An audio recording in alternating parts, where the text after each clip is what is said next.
Logical ডিসক্রিপেন্সির নামে গোয়ালপুকুর 1 এবং ব্লকের ৭৮,০০০ বৈধ ভোটারের নাম বাদ দেওয়া নির্বাচন কমিশন এবং কেন্দ্রীয় সরকারের বিরুদ্ধে ধিক্কার মিছিল গোয়ালপুকুরে। এদিন উত্তর দিনাজপুর জেলার গোয়ালপুকুর 1 নম্বর ব্লকের ঝিলঝিলি এলাকায় তৃণমূলের পক্ষ থেকে কেন্দ্র সরকারের বিরুদ্ধে এবং নির্বাচন কমিশনের বিরুদ্ধে ধিক্কার মিছিল বের করা হয়।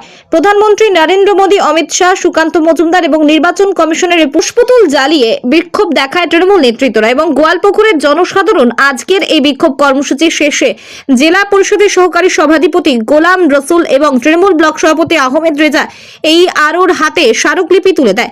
আজকের এই বিক্ষোভ কর্মসূচিতে উপস্থিত ছিলেন রাজ্যের মন্ত্রী গোলাম রাব্বানি, উপস্থিত ছিলেন জেলা পরিষদের সহকারী সভাধিপতি গোলাম রসুল, তৃণমূল ব্লক সভাপতি আহমেদ রেজা, গোয়াগাঁও 2 নম্বর গ্রাম পঞ্চায়েতের প্রধান মোহাম্মদ আলাউদ্দিন, তৃণমূল নেতা জয়নুল হক, সিনিয়র লিডার সফিউর রহমান সহ একাধিক তৃণমূল নেতৃত্বরা এবং গোয়ালপুকুরের জনগণ।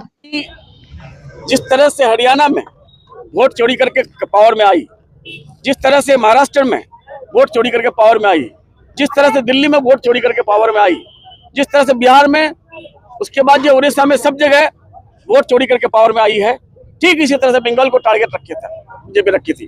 लेकिन बीजेपी ये जानती नहीं है, अमित शाह मोदी ये जानते नहीं है, सुमिंदु अधिकारी ये जानते नहीं है, ज्ञानेश जी ये जानते नहीं है कि ये बंगाल है।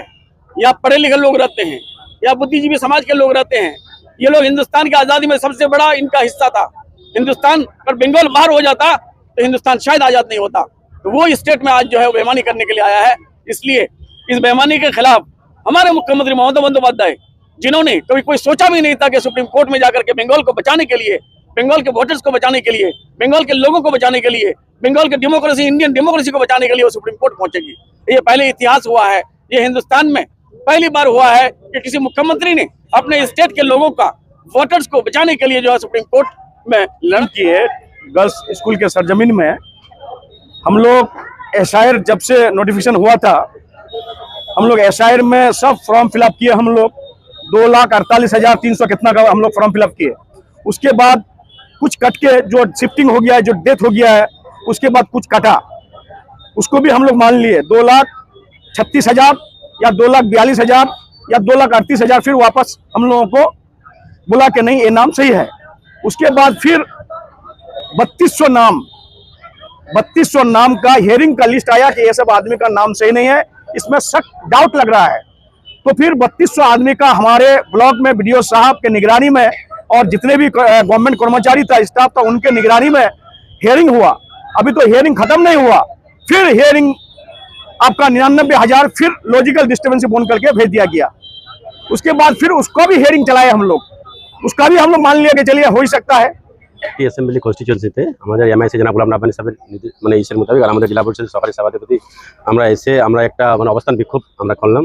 একটা আমাদের মেমোরেন্ডাম দিলাম আমাদের যে ইআরও সাহেব আছেন 30 অ্যাসেম্বলি কনস্টিটিউয়েন্সির, যে দেখা গেল কি আমরা যে সোর্স মাধ্যম থেকে আমরা জানতে পারছি কি ৭৮,২৪৫ জন মানুষের আবার মানে একটা রিভিউর জন্য রোল অবজারভার যে আছেন 21 তারিখ রাত্রে 10টার সময় মানে যে পরিশ্রম করলেন, যে আমাদের ইআরও সাহেব হোক বা অ্যাডিশনাল ইআরও আছেন বিএলওগুলো অত পরিশ্রম করার পরে কিন্তু যেভাবে দেখা গেল রাত্রে কিন্তু ওরা একজন মাইক্রো অবজারভার দিয়েছিলেন, তার সত্ত্বেও কিন্তু মানে রোল অবজারভার সাহেব 21 তারিখ রাত্রে 10টার পরে কিন্তু দেখা গেল যে মানে এটা আবার ৭৮,২৪৫ জন মানুষের আমাদের 30 অ্যাসেম্বলি কনস্টিটিউয়েন্সির আবার রিভিউর জন্য পাঠানো হয়েছে। আজকে আমরা ধন্যবাদ জানাচ্ছি আমাদের মাননীয় মুখ্যমন্ত্রী মমতা বন্দ্যোপাধ্যায়কে। যদি উনি সুপ্রিম কোর্টে পিআইএল না দিতেন তাহলে এই ৭৮,২৪৫ জন মানুষের গল্পের ভবিষ্যৎ কী হতো আমরা কেউ জানতে পারতাম না। কিন্তু পোর্টালটা বন্ধ হয়ে গেছে, না কোনো ইআরও দেখতে পাচ্ছেন, না ডিও দেখতে পাচ্ছেন যে এই যে ভোটারগুলোর কী ভবিষ্যৎ আছে। কিন্তু কালকে যেটা আমরা সংবাদ মাধ্যম থেকে যারা জানতে পারলাম যে সিও দপ্তরে আমাদের ওয়েস্ট বেঙ্গল ইলেকশন কমিশনের যে সিও সাহেব আছেন, উনি ওনার কালকে একটা স্পিচ দেখলাম যে যেগুলো মানে এখানে প্রায় 60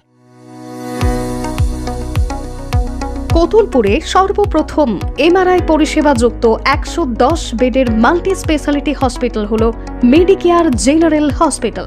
স্বাস্থ্যসাথী মান্যতাপ্রাপ্ত এই হসপিটালে রয়েছে AC, non AC cabin, modern OT, ICCU, NICU, micro surgery, dialysis বিভাগ, ব্রেন ও spine surgery, cancer surgery, lift সহ নানান পরিষেবা। এছাড়াও রয়েছে সিটি স্ক্যান পরিষেবাযুক্ত নিজস্ব ডায়াগনস্টিক সেন্টার, ডক্টর চেম্বার্স, ওষুধের দোকান সহ 24 ঘন্টা অ্যাম্বুলেন্স পরিষেবা, 24 ঘন্টা অ্যাক্সিডেন্ট এমার্জেন্সি। রোগীর সুচিকিৎসা, সুপরিষেবা এবং সুস্বাস্থ্যই হল আমাদের মূল লক্ষ্য। ঠিকানা সরিষাদিঘি, কোতুলপুর, বাঁকুড়া। যোগাযোগ নম্বর 9434216662 অথবা যোগাযোগ করুন 9732212924 এই নম্বরে।